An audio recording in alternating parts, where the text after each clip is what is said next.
Nigeria is a disgrace. The whole thing is a disgrace. They're killing people by the thousands.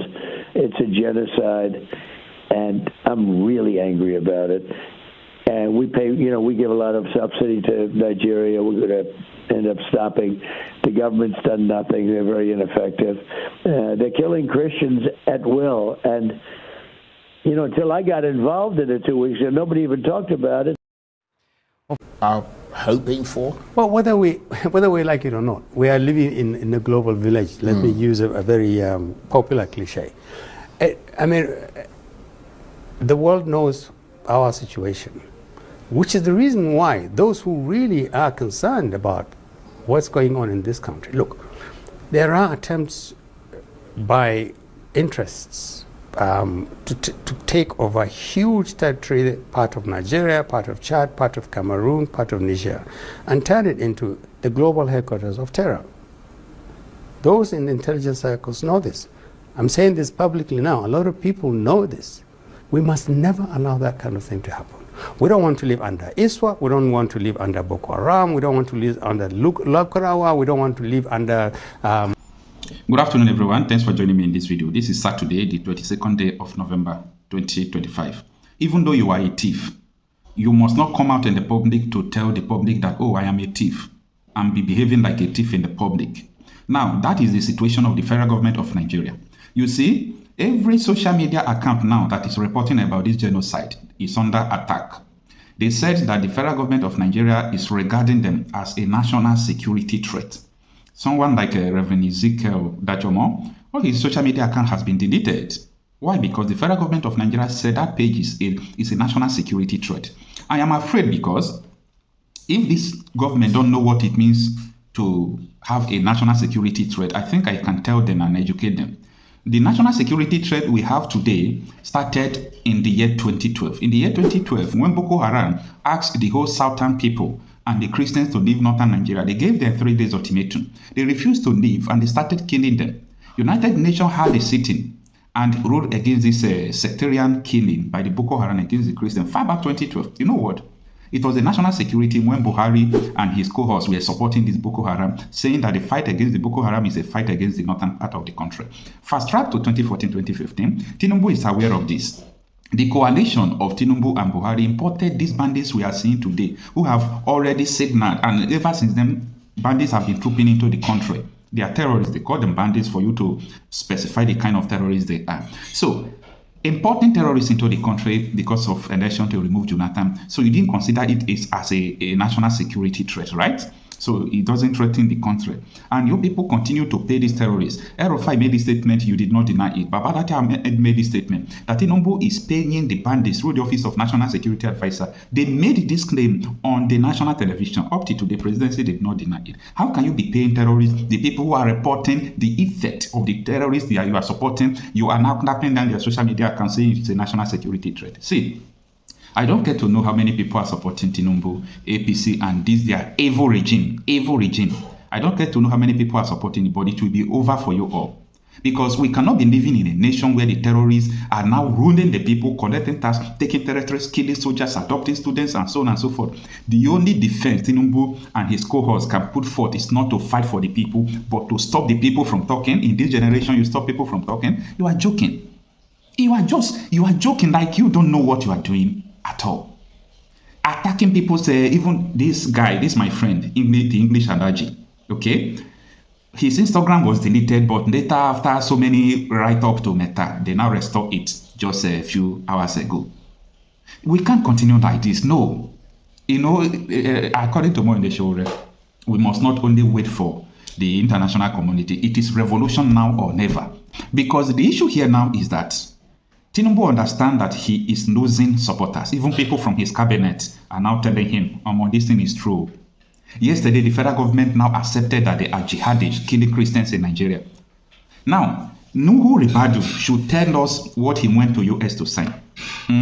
Tell us what he went. If you get mind, be open to the signatories you put on those documents they gave you in America. Is that yesterday, day before yesterday, to sign? Those documents, what did you people discuss? It's national security again? Yes, if you have signed that America should come, right? Why can't you tell Nigerians? If you people are transparent, if you people don't know what you are doing, why can't you tell Nigerians what is going on? Now, I was listening to Fox News, Fox News this morning, and this is what I saw: the phone call with Trump. Nigeria is a disgrace. The whole thing is a disgrace. They're killing people by the thousands. It's a genocide, and I'm really angry about it. And we pay, we give a lot of subsidy to Nigeria. We're going to end up stopping. The government's done nothing. They're very ineffective. They're killing Christians at will. And, until I got involved in it 2 weeks ago, nobody even talked about it. Well, President Trump is reacting today to what we've been covering for a couple of weeks now, but really leaned in with my panel that I hosted at the UN at the request of Ambassador Michael Waltz, and he also invited superstar rapper Nicki Minaj, because she has a pastor who's Nigerian and has jumped into this as an advocate for those under attack. Horrific violence in Nigeria against mostly Christians, and a third mass kidnapping this week alone. So it's getting worse under President Tinubu over there. In this attack, gunmen targeted a Catholic school just days after that attack on a Christian church. Islamic terrorists in Nigeria. There are now 22 of those groups, including Boko Haram, and some of them are aligned with ISIS. They are targeting Christians and have been for years. Some experts, as well as the president, are saying that the mass slaughter needs to be contained. And you heard him here. The government now over there has to do something about this. I joined U.S. Ambassador Waltz for an event on the crisis earlier this week. I served in Nigeria helping train their Navy SEALs for hostage rescues and to go find these girls.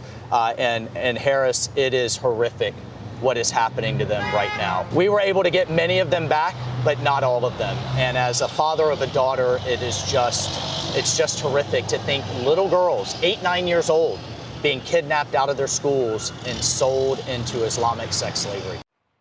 Senior Foreign Affairs correspondent Greg Palcott has the latest. Greg.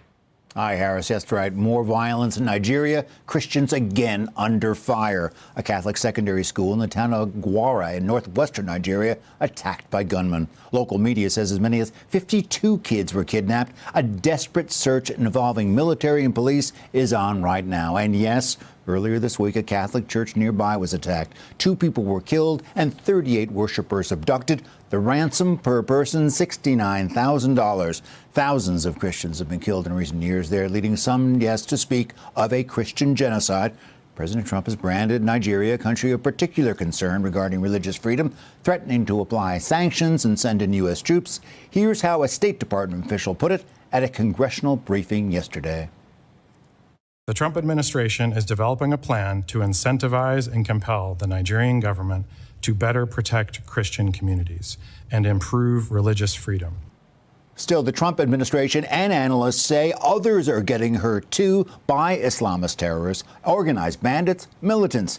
25 children were kidnapped at another school in western Nigeria on Monday. 1 escaped. That happened in a Muslim area.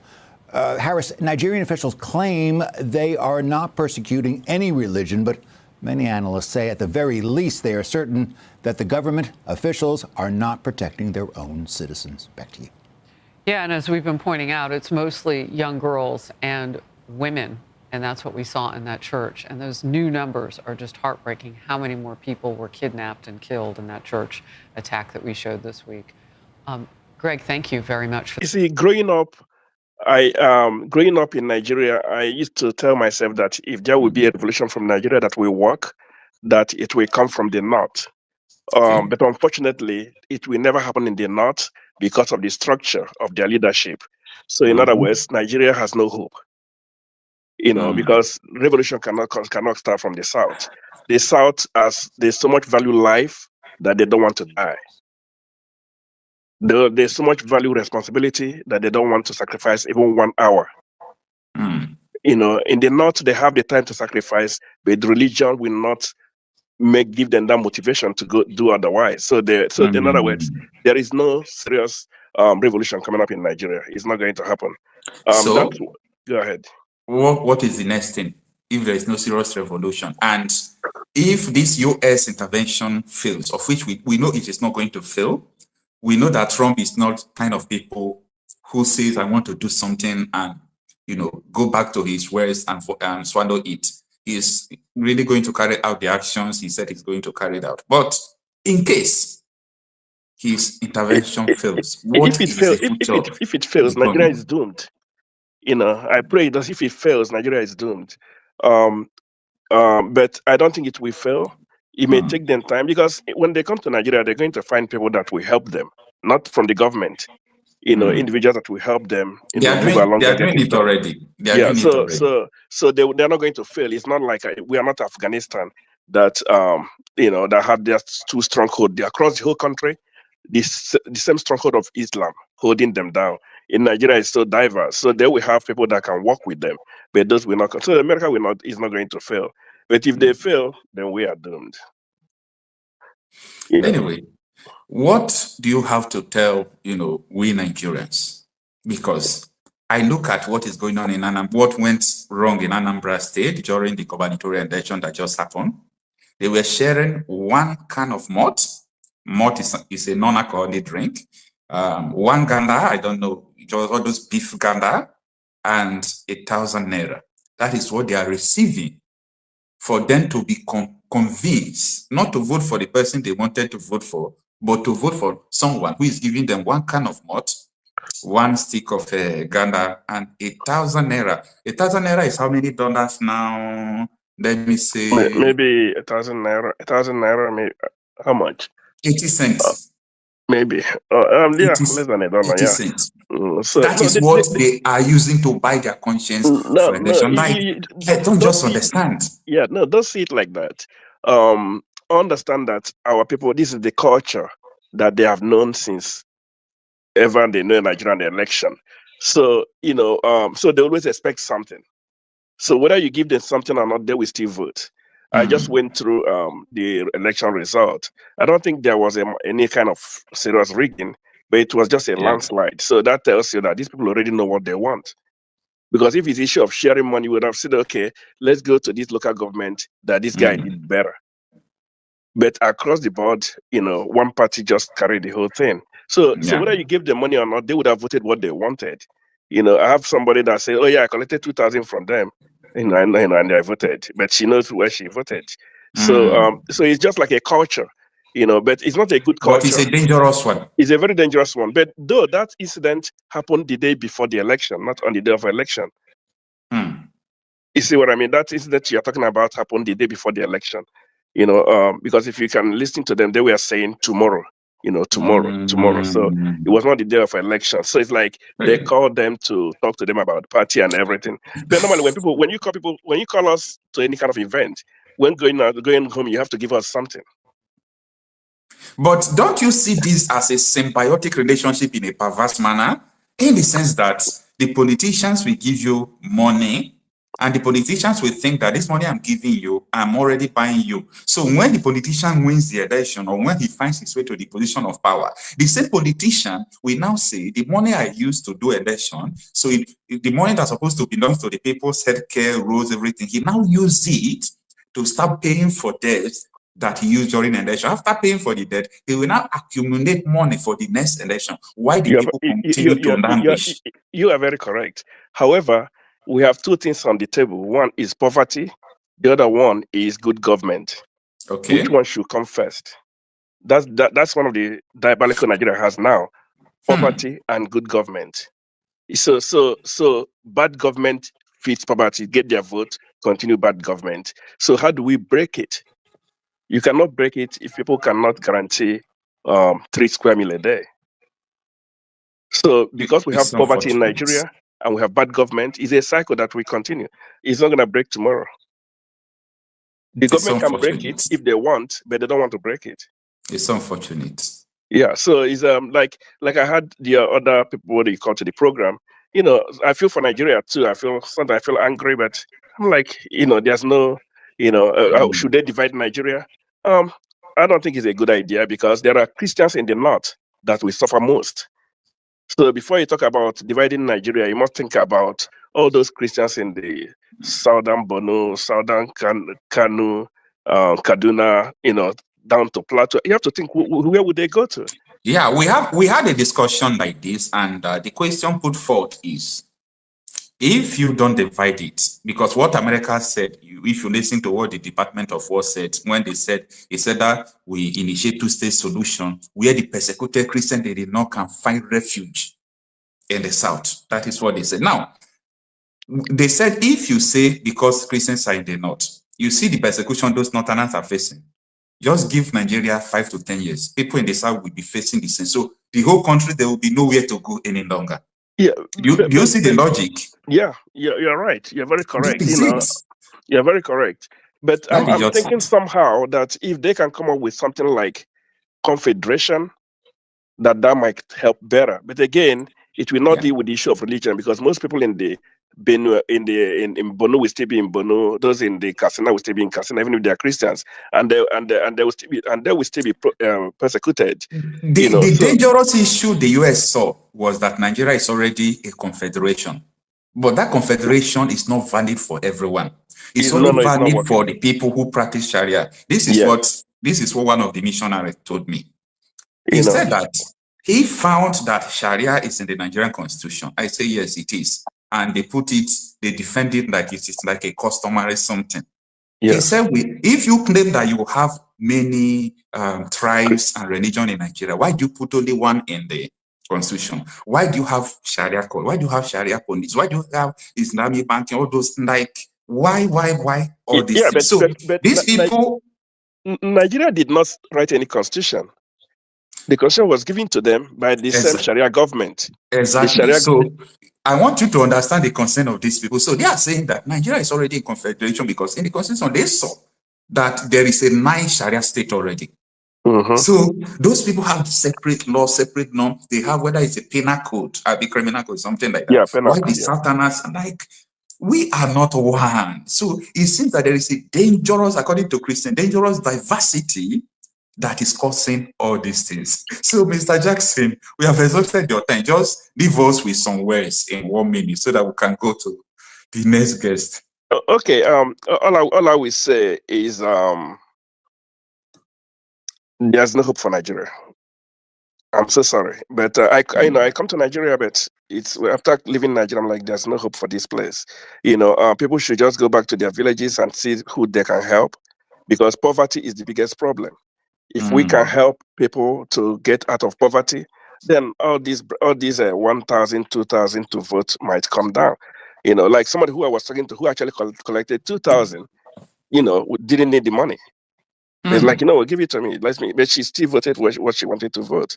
So it's economic power. That's what we need. We need to go and help people out, help people in the villages to start, having an economic freedom. That's to me, that will solve the problem. That will help to solve the problem, because on the table of poverty and bad government, there is no solution, and the government is not going to come to empower you to get better. So we individuals should start doing little by little, and I would suggest don't go too far. Go to your own village. You see the statement you made. Don't go too far. Go to your village. That was the story my dad told me during the war that they fought in Nigeria Civil War. Everything he had outside our community, outside our state, he lost them after the war. Wow. So it's a bitter lesson that I might share one day. It did not happen to me, so that is why I don't like sharing it, because it was a story my dad told me. You are still here, so you are doing well. Thank you. It's nice coming to your program, but again, my like I tell you, people should go to their village. Don't go too far. Go to your village and help. Don't tell me that you are donating money to a Lagos state government. Are you foolish? Take it to your village. Do something there. That's where God put you. That's where you're supposed to make an impact. Don't put your money where you don't make impact. All right. All right. Thank you. Okay. Thank you so much, sir. Thank you for joining us. We are glad having you.